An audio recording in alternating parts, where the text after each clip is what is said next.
Hi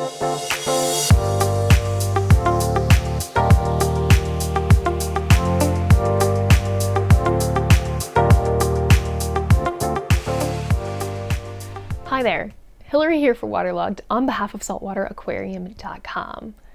I don't know about you, but I love to make goals and resolutions, if you will, for the new year. Now I'm curious, if you are also one of those people that likes to make goals, leave a comment below, let me know how you did on your goals for 2022. I've spent a good bit of time reflecting on things that I accomplished in 2022, some of the things that I slacked on in 2022, and everything that I want to work on in 2023.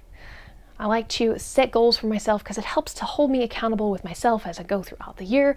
I can check in on that list and see what I maybe need to work a little bit harder on. I also like to set goals because it forces me to challenge myself and better myself as a businesswoman, as a aquarist, all aspects of your life. It can be beneficial. But why am I telling you? Well, two-part.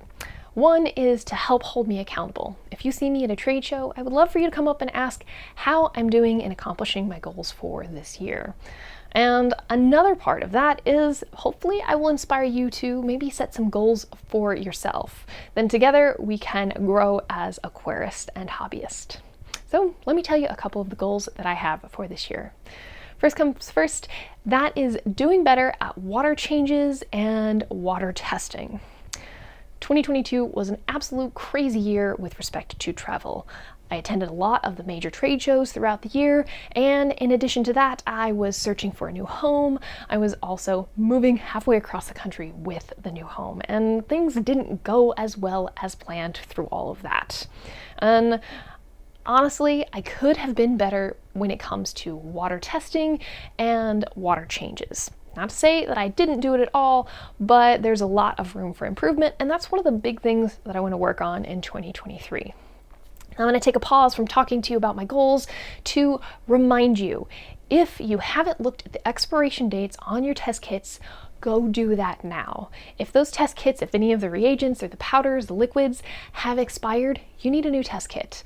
And now you might not want to spend the money, but if those are expired, you might not be getting correct results, which means you might not be in as good of shape as you think you are for your water quality. So go ahead and get those things reordered now before it's too late. Okay, moving on to area number 2 that I want to accomplish, and that is getting everyone, well, all of my fish and corals settled in their real homes. Not that they don't have homes now, but everybody is, for the most part, in temporary tanks, and I want to have them be settled.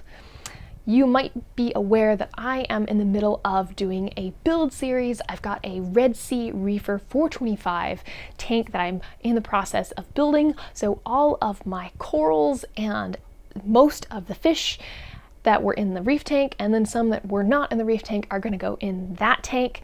So once that's up, I can break down my temporary coral tank and then I can install a new tank for my red hairy hermit crab. And if all goes according to plan, hopefully I will get enough home renovations done. All right, the third thing on my list, and it kind of goes along with my new tank, is to try and be more environmentally friendly and environmentally conscious. That's one thing that's really important to me, and to be honest, I kind of slacked over the past year. So in 2023, I want to be a lot better at it. And I can do that when it comes to the fish and coral that I use to stock the tank. All of the fish that I'm going to add to the tank, if there's the option to buy captive bred, I'm definitely going to go that way. Along the same lines, if there is a fish that's on my list that I want to put in the tank that needs to be adopted, I'm happy to adopt it and give it a home in my tank.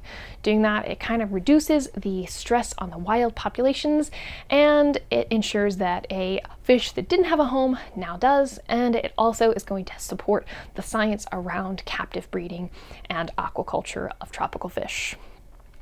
Now, another aspect of stocking my tank and where I can be a little bit greener, if you will, is the corals. I don't have a large variety here where I live, which means I'm either going to have to order it and get it shipped to my house or bring it back myself.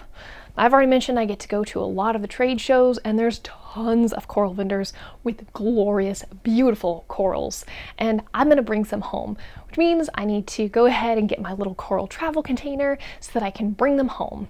Now the benefit of this is that I'm going to be reducing my carbon footprint, so I won't be having corals, or as many corals being shipped across the US or wherever they're coming from. Along the same lines, it's going to reduce the amount of plastic bags that those are coming in. And if you've ever gotten corals or fish, you know sometimes there can be quite a few plastic bags. So hopefully by doing that, by getting those captive bred fish and by bringing corals home from shows, I'm going to be able to reduce my single-use plastic. All right, the last thing that's on my list that I want to accomplish in 2023 is kind of a big one, and I'm going to need your help.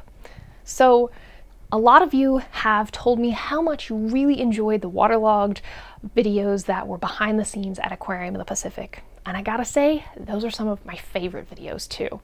I absolutely love going to visit public aquariums and seeing how they do things. It's really cool because everybody does things a little bit differently than everybody else.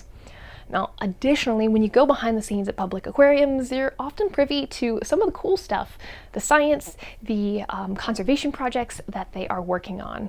Now, I know for a fact that there are a handful of aquariums that are in Florida, not too far from where I'm going to be going for the big trade shows, that are working on projects like this. So cross your fingers. Hopefully I will be able to film some more behind the scenes videos at the aquariums, and not just be able to show you behind the scenes, but also be able to show you some of the science and the coral conservation work that these places are doing, because it is absolutely amazing. And I would love to be able to share that with you.